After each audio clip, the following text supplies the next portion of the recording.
घेतला.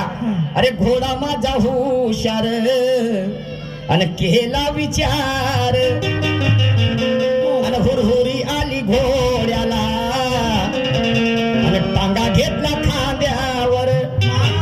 पण जायचं होतं लांब दुरी आणि गाव होतं नंदापुरी. रामटेक जवळचे जायचं होतं लांब दुरी आणि गाव होतं नंदापुरी. बाय म्हणलं मा घोडा लागला. लागला. हा पण म्हणलं माया घोडा असा चालणारच नाही म्हणलं. मग कसं चालेल? असा उपाशी घोडा होता माया. मा घोड्याला मारतेस म्हणला तू. म्हणजे मग घोड्याला मालपाणी भेटले पहिले दाना आण म्हणलं घोड्याचा दाना.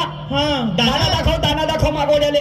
म्हणजे दाना पाहिल्याशिवाय जमत नाही काम. त्याच्याशिवाय घोडा चालतच नाही म्हणलं माया. ओके मा एका दिवसाला मारशील का म्हणलं मा घोड्याला आपल्या टांग्यावर. रे रे रे रे बरोबर आहे.